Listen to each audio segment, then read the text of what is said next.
really hoping that one day I will also get to Amsterdam and join the rain with you. Yeah, please do. We have some sun sometimes. That's yeah, I'm looking forward. We should organize a meetup with all the participants that were joining our online version during the last year. I think I don't know, Jan, if you remember, but I think our first online meetup was around this date a year ago. So maybe the Yeah, 25 of March. actually, We let me should have a check in the look. website. So it's a real full year. Okay, so I think we should leave the stage to.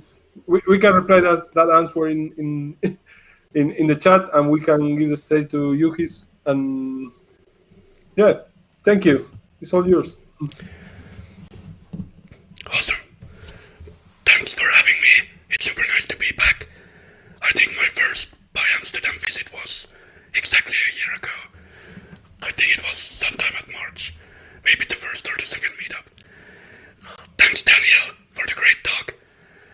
Pattern matching is something that I'm super excited about. I think it's probably the feature that I'm most excited about in Python 3. And now that we started with quite a technical talk and a lot of good code examples, I'm gonna talk more from the perspective of how you can help your team become better and help you sleep at night and make your team and your project future proof. So we're gonna talk about documentation. And we're gonna talk about it from the point of view of contemporary documentation. And I think it's a good idea to start by defining what that means. So if we look at the dictionary and we look at contemporary, it's a really funny word because it has two definitions that cover quite a lot. It says that it's coexistent in time from a certain time period, or that it's modern of the present age. So it's either in the past or in the current. And what we're gonna focus on today are things that coexist in time, meaning that we're gonna capture the important stuff when it happens and not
For me, that's one of the biggest reasons why I am a developer. I love to make things happen, and it's a great feeling when the computer does what I tell it to do. But when I think about documentation, that doesn't happen. Like I said, teams change. Quite often we look at the documentation way down the line. And it might be that you're not in the project anymore. It might be that you write the documentation and somebody else gets the reward of being able to continue. And I think that's one of the reasons, in addition to the fact that as software engineers, we are not educated to write to other people. We're mostly focusing writing things for the computer. But I hope that with these small ideas, with small incremental improvements, we can achieve a lot better documentation. So let's look at these three branches of contemporary documentation. And let's look how we can improve things. The key thing is that the version control keeps the history intact. Because in 2 years' time, when you need it, you won't remember what you were thinking 2 years ago. And quite likely, you might not even be there. You might not have the opportunity to ask the colleague who did it, or the new person might not have the opportunity to ask you. This classic comic from the XKCD is something that's really close to heart to me. I've definitely been there. You might start the day, the week, the project by being really diligent and writing really good commit messages. But then you get tired by the end of the day, end of the week. Maybe the product owner is asking, we have a deadline, why isn't this done yet? And then you kind of end up doing commit messages that look like this. I've definitely been there. I've definitely worked in code bases where this happens. And it takes a little bit of discipline to try to make your commit messages as good as possible. And there are a couple of things that once again make it a little bit difficult. And one of the things that I've noticed that helps me a lot is thinking about what would I like to know 2 years from now. Meaning, what are the obvious things that I'm not thinking about because I just spent a day or a couple of days working on this piece of code? What are the things that I take for granted, but I probably won't remember in a couple of years? I would say, might not even remember the next week or the next month after I've moved on. And to help rephrase this a bit, what would you ask from a colleague who wrote this piece of code 2 years ago? This question sparked the idea for this talk. I was working as a consultant in a project, and I ran into some code that was a little bit weird. I wasn't quite sure why that piece of code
functionality that you can resolve discussions, so it hides them from the pull request, so you can focus on the things that haven't been fixed.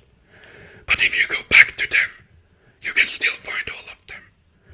Keep the history intact. It's not just a temporary discussion. It's contemporary, and it should stay in the history of project. And then the third part is the stories, tasks, bug reports, tickets, whatever you use and however you call them. This is one of the places where I see most opportunities for improvement. And one of the key things to document here is the origin and the business driver of these changes, or the need for the change. Because like I mentioned earlier, it's really scary to delete or change code, because you don't know if it's needed anymore. If a project has a lifetime of, let's say, 10 years, there's gonna be things that are gonna be kind of become unnecessary. But if we don't record the original need and the business reason, it's gonna be impossible to know. And then, just for the sake of safety, we keep everything in the code base. For any kind of bug, I recommend steps for how to reproduce. That also helps in the future if something similar comes up later.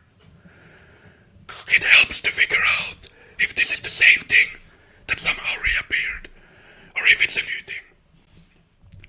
And related to that, the definition of done. What are the boundaries of this change?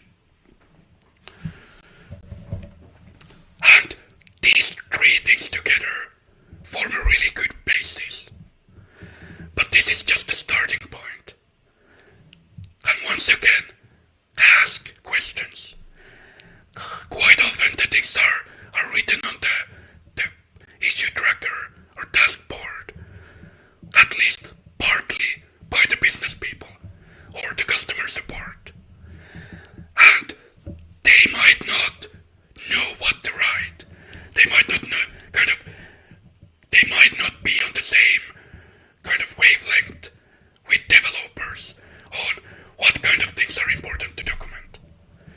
So combining the knowledge of the business people and the support people with the developer team and having a discussion as early as possible. Not when you pick up the ticket, but when the ticket is added. I've seen so many tickets in my life where it's been on the backlog for a couple of months, and when you pick it up, nobody remembers what it actually means. It's usually something like, fix the updater, and then nobody remembers what was wrong in the first place. And once again, super important, write these things down in the tickets. You might have the discussions with the stakeholders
can search for that hash.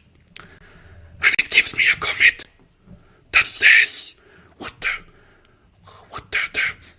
name the commit message headline is.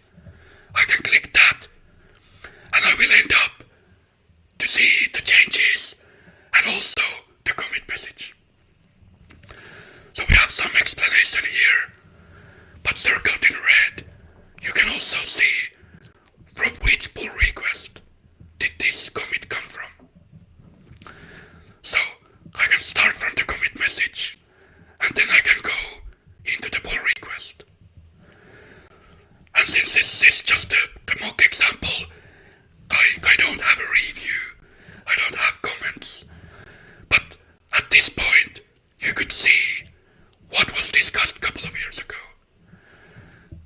This change was done in 2019, and now, 2021, coming back to it, I could see what was happening, what was the motivation, what kind of discussion did the team have about this change. And since in this case I'm using GitHub issues, in the pull request, I can say which tickets does it fix or close. And I can click to them, and I can see the business reason. And I can see the discussion about the origins of this change. So for example, in this case, I would be able to then see that these aliens are no longer served by the company. So we don't actually need this anymore. And it's safe to change if we need to change it.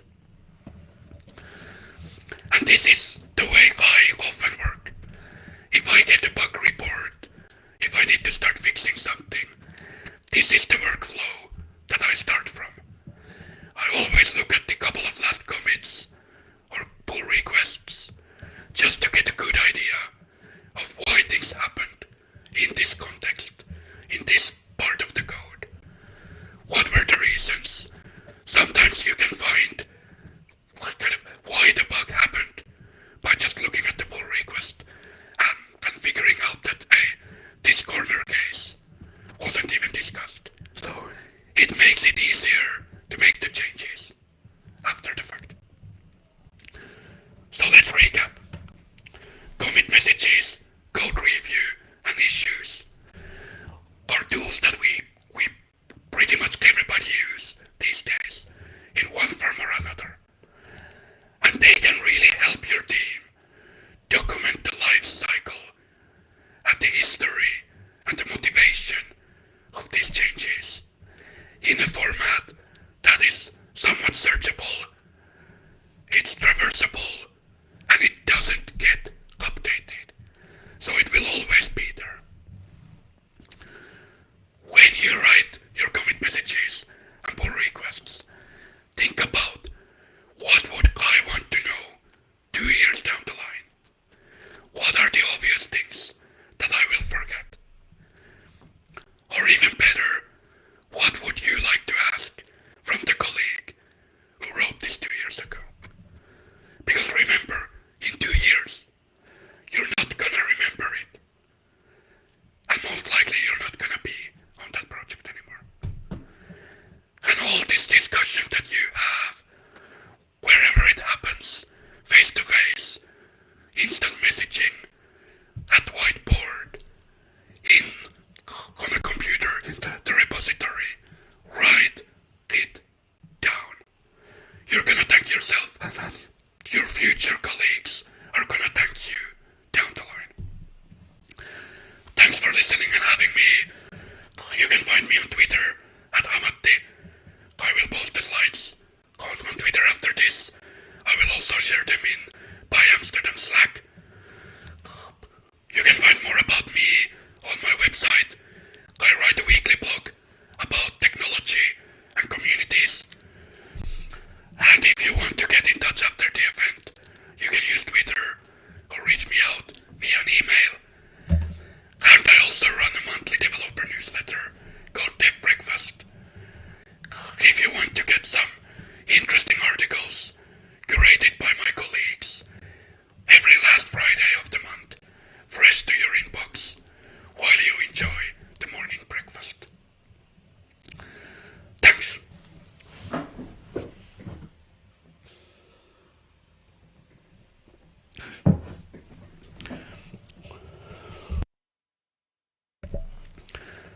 Thank you, Yuhis. That was a really nice talk. Sorry, I think I was offline for a minute. I had a problem with my Chrome. So yeah, thank you very much. I think we have some time for questions. If there is more questions, I don't know if anyone. There is some delay, so with the We can wait for a moment. yeah, let's do that. And also, if something comes up later, I will be in the PyAmsterdam Slack. So feel free to comment there, and we can have good discussions about best practices. Like all the things, all the ideas that we present in these meetups are just that they are one view of things and ideas, and I'm super happy to also hear kind of conflicting ideas and different ways that all of you have found out the good ways to do these kind of things in your teams. Cool. So thank you very much. I'm going to turn your screen share off. I was losing Jan, so I don't see Jan in the video. So something wrong is happening with our system. But I want to say thank you, everyone. Thank you, Yuhis. I think it was super nice. So we have some people saying thanks, sending some thanks in the chat. I don't have anyone, so that's bad news because I think it's going to be the first time that we don't have lightning talks. So yeah, I hope next time we have some we have someone proposing that, and we can be back to having the best part of our meetup. So I can say from experience that lightning talks are super fun to do. It's the easiest way to get started with meetup talks and conferences. At least for me, it's one of the best moments of any conference when we get to do lightning talks.